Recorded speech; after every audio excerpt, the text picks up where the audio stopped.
Hello, Nikki. I want to talk about the story or the fairy tale, The Pangs of Love, which is a fairy tale, and therefore I'm using the fiction analysis model to analyze it.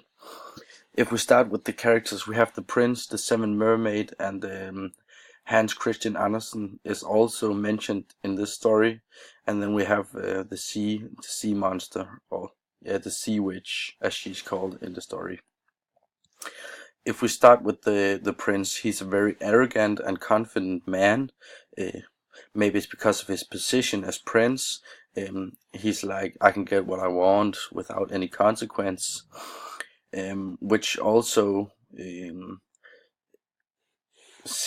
which we also see in the story, where he cheats on his wife because he's being with the seven mermaid, trying to marry her and gain access to her. So he's kind of using his power to manipulate. Yeah. And then we have the Seven Mermaid, which is the opposite. She's very positive, she's happy, she's loving and smart. And she kind of let him in because of what he says to her, when he says that he needs her and she's the love of his life, and that way. But in the story, she changed her point of view because the prince suddenly just leaves her because he can't really take the risks of losing his limbs by being with her.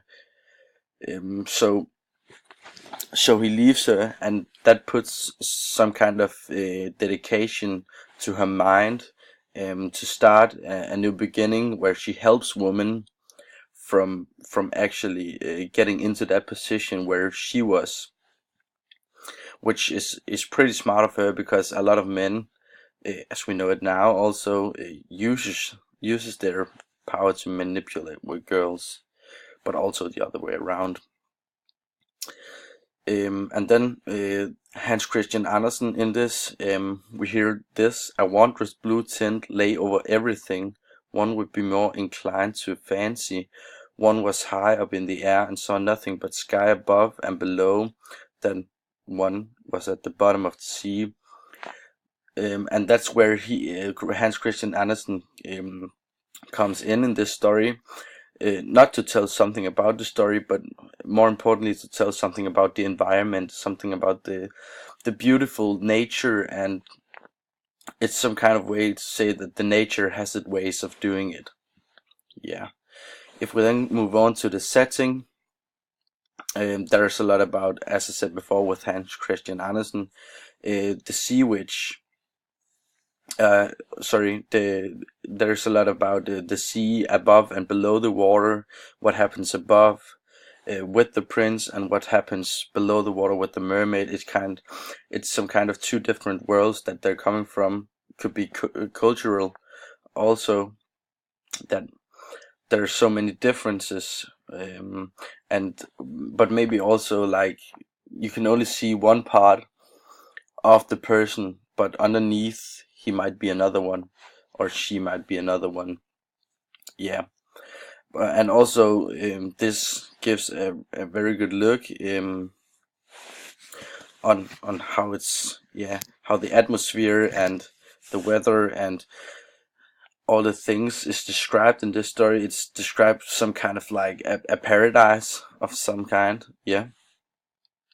If we move on to the composition, um, I can tell that the story starts in medias res, because there's a conversation between the prince and the seven mermaid, where the prince kind of offers his soul to the mermaid by telling her that she's beautiful and she's the love of his life and she wants her, and that's everything that matters to him because she's at the right place at the right time and he can live without her. Yeah. But also that the mermaid in the story actually develops throughout the story, when she's getting tested by the prince. Kinda, they're together, but she finds out later in the story that it was just a test. She says it herself. Actually, I I I saw this as a test, and I found out that men aren't worth it, as she says in the story. and then we are left with an open ending, so it's easier for the reader to interpret what the happenings, what the story is about, moving on. The reader can make his own story and relate to it. If we talk about the narration, the narrator, it's a third-person narrator,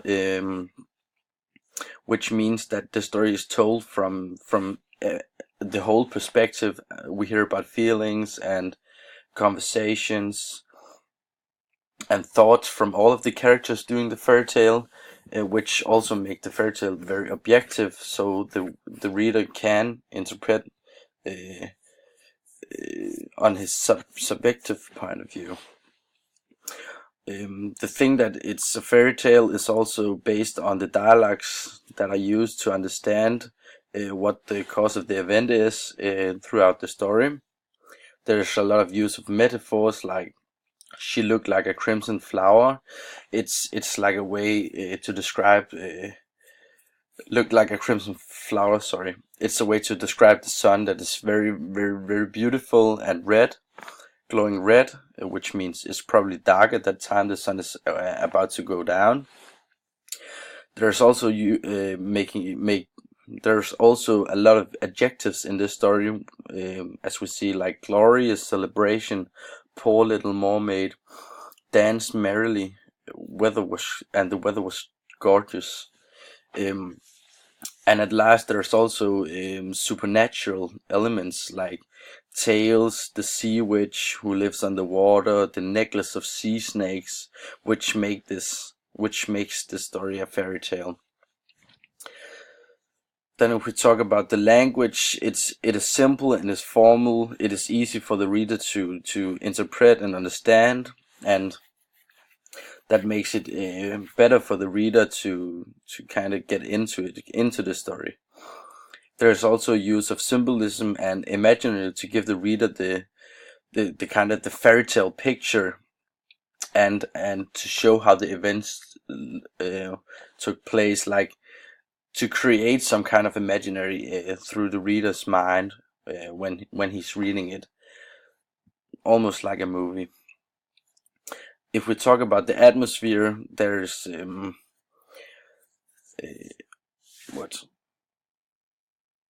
if we talk about the atmosphere or the theme, it would be love and manipulation, which shows pretty good that men uses a lot of adjectives to make women fall for him in this fall for him in this story.